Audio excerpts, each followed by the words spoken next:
Hey guys, welcome to our YouTube channel Bong reaction. হবে আমরা চলে এসেছি আবার নতুন একটা ভিডিও নিয়ে। আর আজকে একটুখানি অন্য টাইপের ভিডিও দেখবো, যেটা হচ্ছে কি বাচ্চাদের গলায় মানে গাওয়া কিছু গান, আর যারা রাতারাতি ভাইরাল হয়েছিল যেসব বাচ্চারা মানে গান গেয়ে, তো তাদেরই আজকে ভিডিও দেখবো।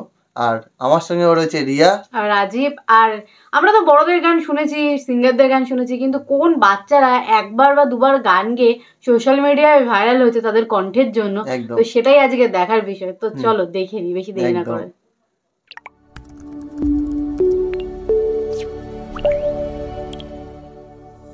হ্যালো বন্ধুরা, কেমন আছেন? আশা করি অনেক ভালো আছেন। আজকের এই ভিডিওতে আপনাকে দেখাবো রাতারাতি ভাইরাল হওয়া শিশু গায়ক, যারা এক গান গেয়ে সারা দেশে ভাইরাল। তো যাই হোক, আজকের ভিডিওটির জন্য আপনার কাছে 10,000 লাইক চাচ্ছি। তো চলুন শুরু করা যাক।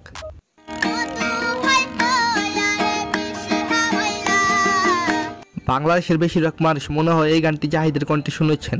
গানটি অত্যন্ত জনপ্রিয়। এটি মূলত কক্সবাজার জেলার আঞ্চলিক গান। এর গীতকার ও সুরকার কক্সবাজার স্থানীয় জনপ্রিয় শিল্পী বাউল আব্দুর রশিদ, যিনি রশিদ মাস্টার নামে পরিচিত।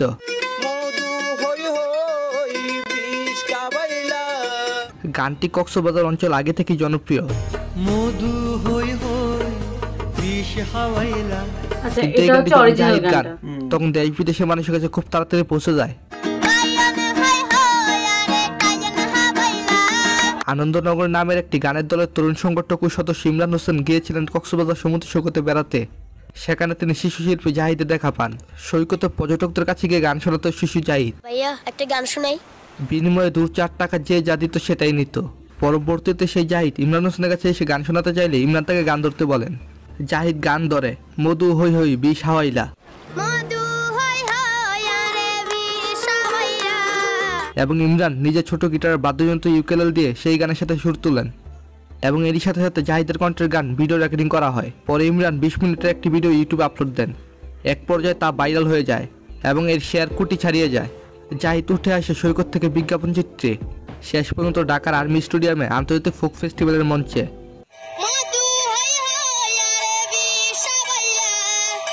জাহিদের গলায় গানটি ইউটিউবে ব্যাপক জনপ্রিয়তা পায়।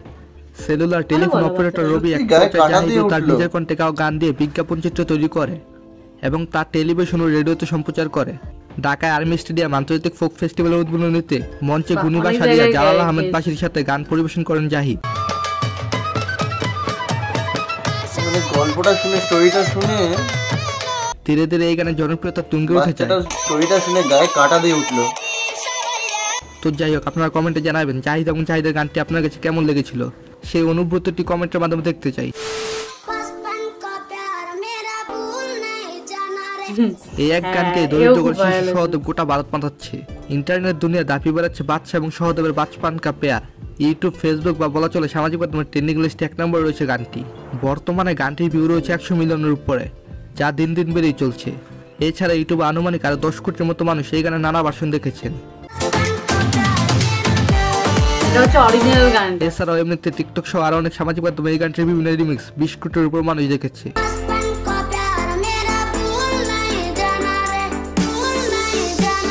অথচ বিস্ময়কর হলো সত্য, সহদেবের বয়স মাত্র 12। পুরো বাংলাদেশ এবং ভারত এখন বাচপান কা পেয়ার গানে মেতেছে।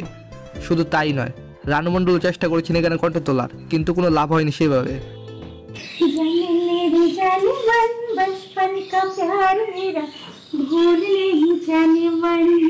তো যাই হোক, মূলত সঙ্গীত শিল্পী বাদশা সামাজিক মাধ্যমে আরো বেশি জ্বর ওঠে। নিজের সোশ্যাল মিডিয়া বাচপান কা পেয়ার গেয়ে ট্রেন্ডে আবাসনের সময় বাদশা জানিয়েছিলেন সহদেবের সঙ্গে এই গানের ডুয়েট গাইতে চান। সে কথাই রেখেছেন তিনি। সহদেব বাদশা ছাড়াও আস্তাগিল রিকুর সঙ্গে রীতিমতো মিউজিক ভিডিও আকারে গানটি তৈরি করেছেন। তো যাই হোক, আপনার মনে প্রশ্ন জাগতে পারে, কে এই সহদেব, কিভাবে সে এত আলোচনায়? 2 বছর আগে 2019 সালে একদিন স্কুলের এক স্যার সহদেবকে বলেন রাজস্থানের লোকসঙ্গীত বাচপান কা পেয়ার গানটি গাইতে। সহদেব স্কুল ইউনিফর্ম পরে এই গানটি গায়, আর সেই শিক্ষক সহদেবের গানটি রেকর্ডিং করেন।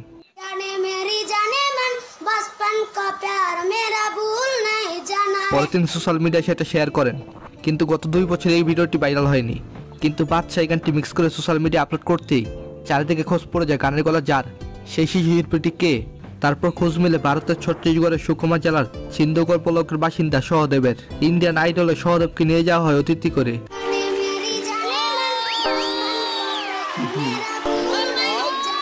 এমনকি ছত্তিশগড়ের মুখ্যমন্ত্রী ভূপেশ বাঘেলও টুইট করেন বাচপান কা প্যার, যার পর তিনি দেখা করেন সহদেবের সঙ্গে।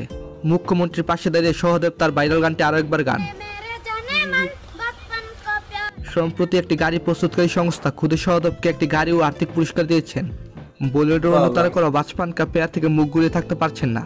জনপ্রিয় কমেডিয়ান ভারত সিং ইতিমধ্যে সোশ্যাল মিডিয়া পোস্ট করেছেন বাচপান কা প্যার।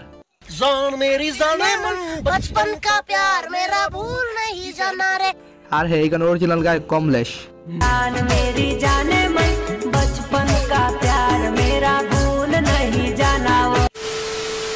আমার অনেক ইচ্ছে ছিল স্কুলে যামু, 3 বেলা পেট ভরে ভাত মাছ খামু, আমার লাগে নতুন একটা কালা প্যান্ট কিনা, নতুন একটা শাড়ি কিনা মার হাতে দেবো। এমন নির্মম বাস্তবতার কথায় মোড়ানো একটি র্যাপ গান 11 বছরের এক শিশু গেয়েছেন। সে আর কেউই নয়, সে আমাদের সকলের পরিচিত এবং পছন্দের গলি বয় রানা। আমার অনেক ইচ্ছে ছিল স্কুলে যামু। এই আর এই গানটা গান মুহূর্তে ছড়িয়ে পড়ে সবার কাছে এবং সেই রাতারাতি এক গানের মাধ্যমে সবখানে ভাইরাল হয়ে যায়। আমি কলিটোলা, আমার নাম হলো রানা, শহরের অলি গলি আমার জানা। তার পরিচয় সে তার প্রথম গানের মাধ্যমে মানুষের মাঝে তুলে ধরেছে, যার পিছনে ছিলেন তাবিব মাহমুদ, যাকে বলা হয় গলি বয় রানাকে তৈরি করার কারিগর। কামরাঙ্গীরচর পূর্ব রসুলপুরে 8 নম্বর গলিতে ছোট্ট এই শিশুটি বেড়ে ওঠে। সে ছিল নিতান্তই খুব অসহায় একটি ছেলে, যেখানে তার মা সকালে ঘুম থেকে উঠে চলে যেত মানুষের বাসায় কাজ করতে। মায়ের ছোট ছেলে রানা, পুরো নাম রানা মৃদা, সে একসময় অন্য সব পথ শিশুদের মতো রাস্তায় ফুল বিক্রি করত। এগুলো খুবই পুরনো গল্প, আপনার কাছে নতুনভাবে বলার কিছু নেই, কিন্তু কিছু কথা বলতেই হয়। আল্লাহর রহমতে রানার জীবনে আবির্ভাব হয়েছিল তাবিব মাহমুদের।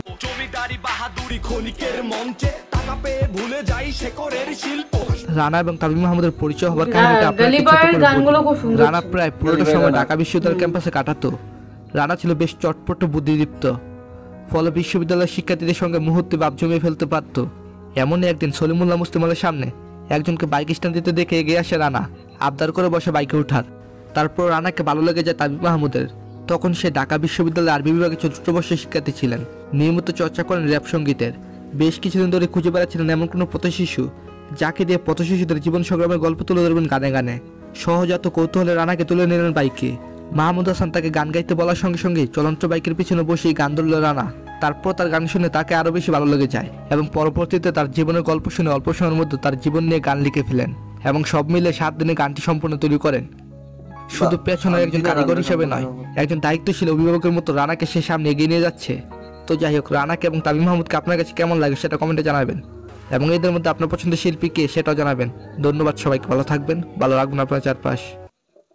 বলতে গেলে আমাদের কাছে সবাই ভালোই লেগেছে, এমন কোনো স্পেশাল কিছু না, কারণ বাচ্চাদের গলায় গান, অবশ্যই তারা বাচ্চা, খুব সুন্দর গান গেয়ে তারা এগিয়ে গেছে জীবনে।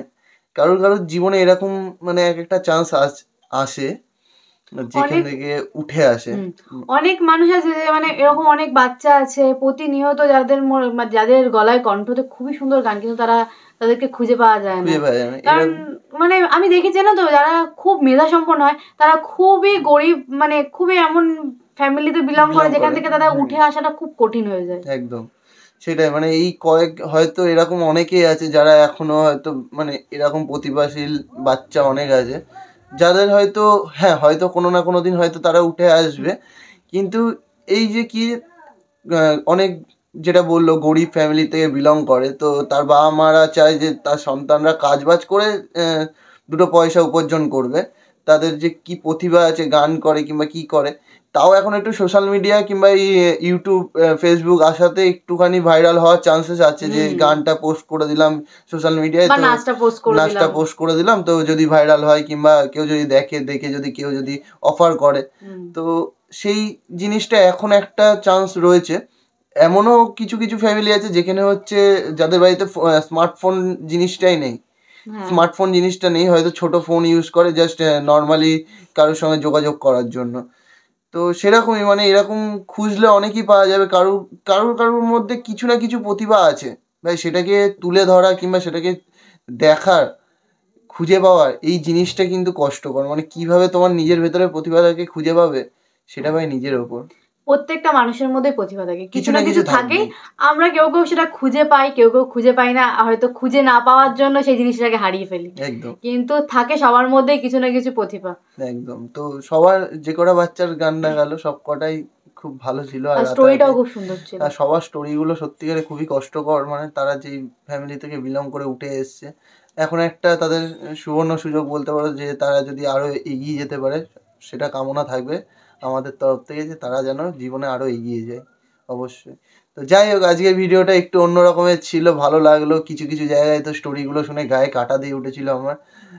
তো ভিডিওটা আর বড় করছি না, দেখা হবে নেক্সট কোনো ভিডিওতে। ততক্ষণের জন্য টাটা। আবার কোনো একদিন এরকমই একটা নতুন ভিডিও নিয়ে চলে আসবো, অন্যরকম ভিডিও নিয়ে চলে আসবো। তো ভিডিওটা দেখলে তোমরা ভালো যদি লাগে তো লাইক শেয়ার অবশ্যই করো, আর সাবস্ক্রাইব করতে ভুলো না, প্রত্যেকবারের মতনই বলছি আমরা, সাবস্ক্রাইব করো। তো চলো, আজকে ভিডিও এখানে শেষ করছি, দেখা হবে নেক্সট কোনো ভিডিওতে। ততক্ষণের জন্য টাটা।